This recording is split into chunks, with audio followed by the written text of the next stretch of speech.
ಮಾಡ್ತಾರೋ ಅವ್ರಿಗೆ ಶಿಕ್ಷೆ ಆಗಲೇಬೇಕು. ಸುಮ್ಮನೆ ಇಲಾಖೆ ನಾವು ಇದನ್ನು ಮಾಡ್ತೀವಿ, ಕ್ರಮ ತಗೊಳ್ತೀವಿ, ವರದಿಯನ್ನು ಕೇಳಿದ್ದೀವಿ. ನಾನು ನೋಡ್ತಾ ಇದ್ದೆ ಕಣ್ಣಿಗೆ, ನಾನು ಆ ರೀತಿ ಮಾಡಲಿಕ್ಕೆ ಹೋಗ್ತಿದ್ದೆ. ಯಾಕಂತಂದರೆ ಕೆಲ ಹಂತದಿಂದ ಇಲಾಖೆಯಲ್ಲಿ ಸುಧಾರಣೆ ತರಬೇಕು ಅಂತಂದರೆ ಇಷ್ಟೊಂದು ಕಷ್ಟಪಡ್ತಾ ಇದ್ವಿ.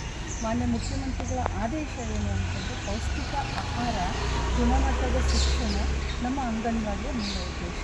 ಸೊ ಇಂಥ ಒಂದು ಸಂದರ್ಭದಲ್ಲಿ ಇವತ್ತು ಒಂದು ಯೂನಿಟ್ಗೆ ಒಂದು ಮಕ್ಕಳಿಗೆ 8 ರೂಪಾಯಿ, ಹಾಗೆ 4 ರೂಪಾಯಿ ಕೇಂದ್ರ ಸರ್ಕಾರ, 4 ರೂಪಾಯಿ ರಾಜ್ಯ ಸರ್ಕಾರ ಕೊಡ್ತಾ ಇದೆ ಒಂದು ಊಟಕ್ಕೆ. ಇವತ್ತು ಒಂದು ಕಪ್ ಟೀ ಕುಡಿಬೇಕು ಅಂತಂದ್ರೂ ಕೂಡ 10 ರೂಪಾಯಿ ಬೇಕು. ಆದರೆ ಬಡ ಮಕ್ಕಳಿಗೆ ಬರೀ 8 ರೂಪಾಯಿ ಆಗ್ತದೆ. ಕೆಲವು 9 ವರ್ಷದಿಂದ ಯೂನಿಟ್ ಕಾಸ್ಟ್ನು ಏರಿಸಲಿಲ್ಲ. ಅಂದರೆ 9 ವರ್ಷದಿಂದ ಇದ್ದಂಥ ಬೇಳೆಕಾಳಿನ ರೇಟಿಗೂ ಇವತ್ತಿಗಿದ್ದಂಥ ಬೇಳೆಕಾಳಿನ ರೇಟಿಗೂ ಬಹಳ ವ್ಯತ್ಯಾಸ ಇದೆ. ಅದು ಒಂದು ಕಡೆ ಇರಲಿ. ಇನ್ನೊಂದು ಕಡೆ ಮಕ್ಕಳಿಗೆ ಪೌಷ್ಟಿಕಾಂಶ ಸಿಗಬೇಕು ಅಂತ ಹೇಳಿ ಕರ್ನಾಟಕ ರಾಜ್ಯ ಸರ್ಕಾರ, ಇದು ಬರೀ ರಾಜ್ಯ ಸರ್ಕಾರದ ಯೋಜನೆ, ಮೊಟ್ಟೆಯನ್ನು ಕೊಡೋದಾಗಲಿ ಅಥವಾ ಗುಣಮಟ್ಟದ ಕೆನೆ ಭರಿತ ಹಾಲನ್ನು ಕೊಡೋದಾಗಲಿ ನಮ್ಮ ಸರ್ಕಾರದ ಸಿದ್ದರಾಮಯ್ಯನವರ ಒಂದು ಕನಸು.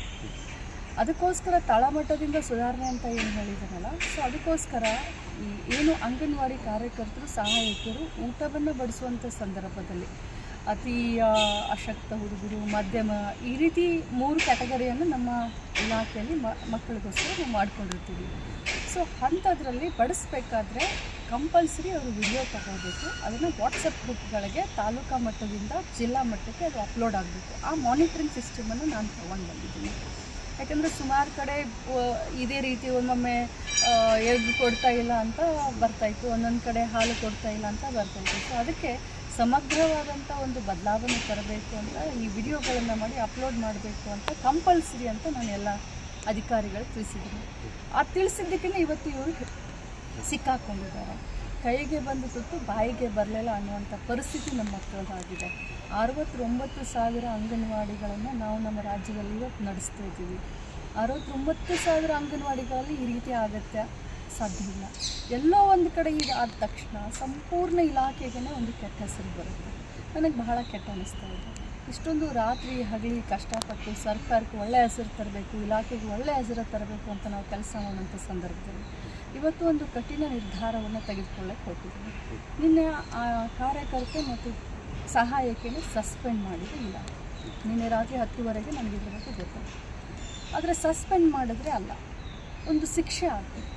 ಅದನ್ನು ನಾವು ಒಂದು ಮಾಡೆಲ್ ಆಗಿ ಸೆಟ್ ಮಾಡಬೇಕು. ಇನ್ನೊಮ್ಮೆ ಅಂಗನವಾಡಿಗಳಲ್ಲಿ ಈ ರೀತಿ ಆಗಬಾರ್ದು ಅನ್ನೋದಕ್ಕೆ ಅವ್ರನ್ನ ಅಂದರೆ ಕಾಯಮಾಗಿ ಕಡ್ಡಾಯವಾಗಿ ಕೆಲಸದಿಂದ ನಿವೃತ್ತಿಗೊಳಿಸ್ತೀವಿ. ಯಾರು ಈ ತಪ್ಪನ್ನು ಮಾಡಿದ್ದಾರೆ ಅದೊಂದು ಪಾಠ ಆಗಬೇಕು ಅನ್ನೋದು. ಜೊತೆಯಲ್ಲಿ ನಾನು CDPO ಕೂಡ ಸಸ್ಪೆಂಡ್ ಮಾಡಬೇಕು ಅನ್ನೋ ಮಟ್ಟಿಗೆ ವಿಚಾರ ಮಾಡ್ತಾಯಿದ್ದೀನಿ. DDOಗೂ ಕೂಡ ನೋಟಿಸನ್ನು ಜಾರಿ ಮಾಡಲಿಕ್ಕೆ ಈಗಾಗಲೇ ಸೆಕ್ರೆಟರಿ ಅವರಿಗೆ ನಿರ್ದೇಶನ ನೀಡಿದ್ದೀನಿ.